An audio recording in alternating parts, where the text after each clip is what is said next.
அனைவருக்கும் தெய்வீக வணக்கம். நான் உங்கள் Karthik. Welcome to Divine Root YouTube channel. இன்னைக்கு நம்ம பார்க்க போறது இன்றைய தினம், அதாவது பிப்ரவரி 23ஆம் தேதி வெள்ளிக்கிழமை மாலை 5 மணி முதல் நாளைய தினம் பிப்ரவரி 24ஆம் தேதி சனிக்கிழமை மாலை 6 மணி 51 நிமிடங்களுக்குள் இந்த எளிமையான வார்த்தையை 21 முறை எழுதி பாருங்கள். உங்களின் 2 கோரிக்கைகள் நிறைவேறும். இதுல எந்த ஒரு மந்திரங்களோ பூஜைகளோ கிடையாதுங்க.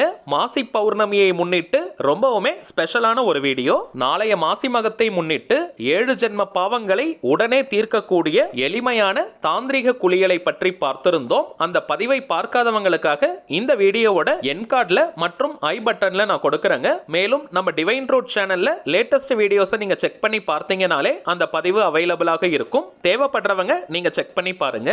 இன்றைய பதிவுல பௌர்ணமியை முன்னிட்டு ரொம்பவுமே பவர்ஃபுல்லான ஒரு ஸ்விட்ச் வேர்ட் மெத்தடை நம்ம பார்க்க போறோம். உங்களுடைய ஏதாவது 2 முக்கியமான கோரிக்கைகளுக்காக இந்த மெத்தடை நீங்க யூஸ் பண்ணிக்கோங்க. நம்ம சேனலை ரெகுலரா பார்க்கறவங்களுக்கு தெரியும், நம்ம அப்லோட் பண்ணக்கூடிய அனைத்து வழிமுறைகளும் மிகவும் எளிமையானதாக இருக்கும். அதே நேரத்தில் உடனடியாக பலன்களை கொடுக்கக்கூடியவை. அதன் அடிப்படையில் இப்ப நம்ம பார்க்க போறதும் மிக மிக எளிமையான ஒரு law of attraction method. So நம்ம சேனலுடைய அனைத்து சப்ஸ்கிரைபர்ஸ் மற்றும் வியூவர்ஸ் தவறாமல் இந்த மெத்தடை நீங்க ஃபாலோ பண்ணுங்க. நம்ம பார்க்க போகும் அந்த ஸ்விட்ச் வேர்ட் என்ன, அதனுடன் நம்முடைய கோரிக்கையை எப்படி சேர்த்து எழுதணும்ன்றத இந்த வீடியோல டீடைல்டா நம்ம தெரிஞ்சுக்கலாம். அதற்கு முன்பாக நம்ம சேனலை இப்பதான் நீங்க ஃபர்ஸ்ட் டைம் பார்க்கறீங்கன்னா மறக்காம சப்ஸ்கிரைப் பண்ணிக்கோங்க. பக்கத்துல இருக்க பெல் ஐகானையும் பிரஸ் பண்ணிக்கோங்க.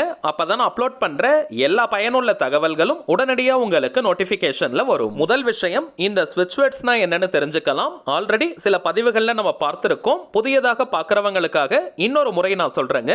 இங்கிலீஷ்ல இருக்கக்கூடிய மந்திர சொற்களுக்கு பெயர் தாங்க ஸ்விட்ச் வேர்ட்ஸ். தமிழ்ல சமஸ்கிருதம்லாம் எப்படி மந்திரங்கள் இருக்கோ அதே போல இங்கிலீஷ்ல இருக்கக்கூடிய சில சக்தி வாய்ந்த வார்த்தைகளை ஸ்விட்ச் வேர்ட்ஸாக ஐடென்டிஃபை பண்ணி வச்சிருக்காங்க.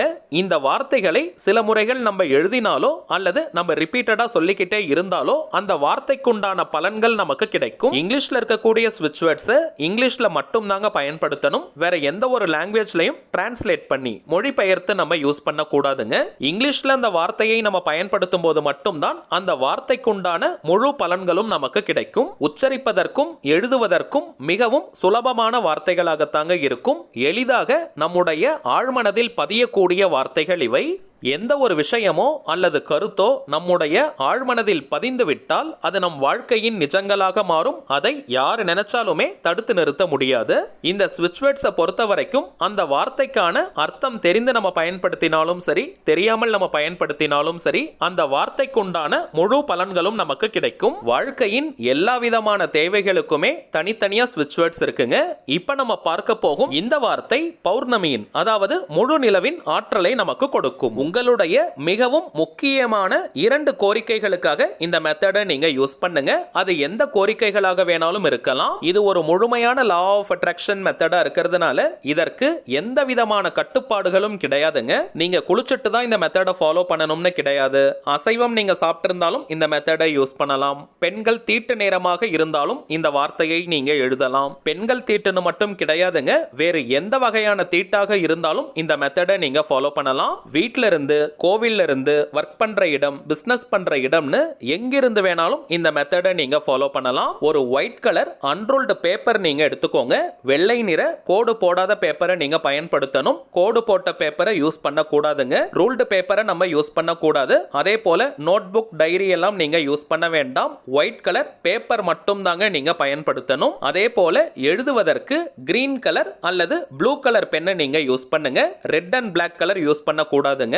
கிரீன் அல்லது ப்ளூ கலர்ல எழுதக்கூடிய பென், பென்சில், மார்க்கர், ஹைலைட்டர், ஸ்கெட்ச்னு எதை வேணா நீங்க யூஸ் பண்ணிக்கலாம். இந்த மெத்தட்ல நோட் பண்ண வேண்டிய 2 முக்கியமான விஷயம் இருக்குங்க. ஒன்று டைமிங்ஸ். பௌர்ணமி திதி நேரத்துல மட்டும் தாங்க இந்த மெத்தடை நம்ம ஃபாலோ பண்ணணும். இன்னைக்கு பௌர்ணமின்னு மட்டும் கிடையாதுங்க. நீங்க மாதம் மாதம் வரக்கூடிய எல்லா பௌர்ணமிகளுக்குமே இந்த மெத்தடை யூஸ் பண்ணலாம். இந்த பௌர்ணமிக்கு நீங்க 2 கோரிக்கைகள் எழுதுறீங்கன்னா அடுத்த பௌர்ணமிக்கு நீங்க வேறு 2 கோரிக்கைகளை எழுதலாம். இது போல ஒவ்வொரு பௌர்ணமி அன்னைக்கும் நீங்க வேறு வேறு கோரிக்கைகளுக்காக இந்த மெத்தடை யூஸ் பண்ணலாம். இரண்டாவது விஷயம், இப்ப நம்ம பார்க்க போகும் இந்த ஸ்விட்ச் வேர்டை 21 முறை 21 டைம்ஸ் நம்ம எழுதணும். எண்ணிக்கை ரொம்பவுமே முக்கியம். சோ கவுண்டிங்காக நீங்க நம்பர்ஸ் போட்டுட்டே எழுதுங்க. 1 2 3 போட்டுட்டே நீங்க எழுதலாம். மொத்தம் 21 முறை நீங்க எழுதணும். அதை ஒரே பக்கத்துல நீங்க எழுதி முடிக்கணும். ஒரே ஒரு ஷீட் மட்டும் தாங்க நீங்க யூஸ் பண்ணணும். அதாவது ஒரே ஒரு பேப்பர் மட்டும் தான் நீங்க எடுக்கணும். அதுல ஒரு சைட்லயே 21 முறை இந்த மந்திர வார்த்தையை நீங்க எழுதி முடிக்கணும். ஏன்னா அந்த பேப்பருடைய பின் பக்கத்துல நம்முடைய கோரிக்கையை எழுதணும். அதை இப்போ ஒரு சின்ன டெமோவா நான் உங்களுக்கு காட்டுறேங்க. திரும்பவும் உங்களுக்கு டைமிங்ஸ் மட்டும் நான் சொல்லிடுறேங்க. இன்றைய தினம் பிப்ரவரி 23 வெள்ளிக்கிழமை மாலை 5 மணி முதல் நாளைய தினம் பிப்ரவரி 24 சனிக்கிழமை சாயங்காலம் 6 மணி 51 நிமிடங்களுக்குள்ளாக நாம் எழுதி முடிக்கணும். நாம் எழுத வேண்டிய அந்த மந்திர வார்த்தை இப்ப நம்ம டிஸ்பிளேல கூட தெரியுது பாருங்க. Full Moon magic begin now. Full Moon magic begin now. Full Moon magic begin now. அவ்வளவுதாங்க. மிகவும் எளிமையான அதீத ஆற்றலுடைய ஸ்விட்ச் வேர்ட் இது. கரெக்டா 21 டைம்ஸ் 21 முறை நீங்க எழுதிக்கோங்க. டிஸ்பிளேல தெரிவதை போல ஒரே பக்கத்துல நீங்க எழுதி முடிக்கணும். 21 முறை நீங்க எழுதி முடிச்சதற்கு பிறகு அந்த பேப்பரை திருப்பிக்கோங்க.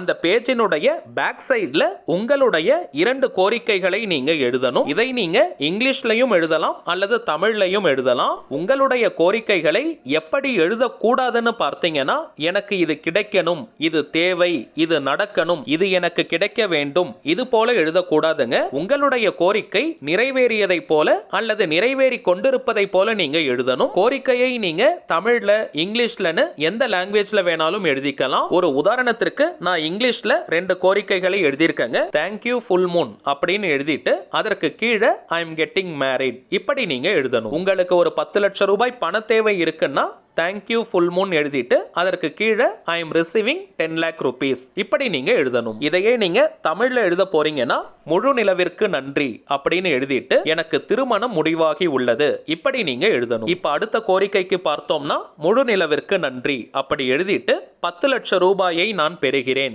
இப்படி நீங்க எழுதணும். எந்த கோரிக்கைக்காக நீங்க எழுதுவதாக இருந்தாலும் சரி தேங்க்யூ ஃபுல் மூன் எழுதணும். அப்படி இல்லைன்னா முழு நிலவிற்கு நன்றின்னு எழுதிட்டு தாங்க உங்களுடைய கோரிக்கையை நீங்க எழுதணும்.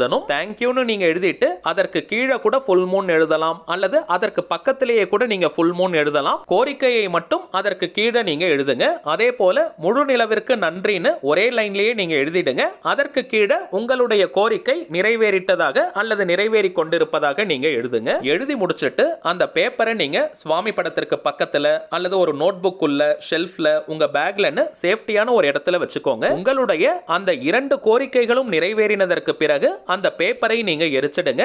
எந்த நாள், எந்த கிழமை, எந்த நேரத்துல வேணாலும் அதை நீங்க எரிக்கலாம். ஆனால் உங்களுடைய 2 கோரிக்கையும் முழுமையாக நிறைவேறினதற்கு பிறகுதாங்க அந்த பேப்பரை நீங்க எரிக்கணும். அவ்வளவுதாங்க இந்த மெத்தட். ரொம்பவுமே சிம்பிள். சின்ன பசங்கள்ல இருந்து பெரியவங்க வரைக்கும் எல்லாருமே இந்த டெக்னிக்கை நீங்க ஃபாலோ பண்ணலாம். இப்ப நம்ம பார்த்ததை போல கரெக்டா இந்த மெத்தடை யூஸ் பண்ணுங்க.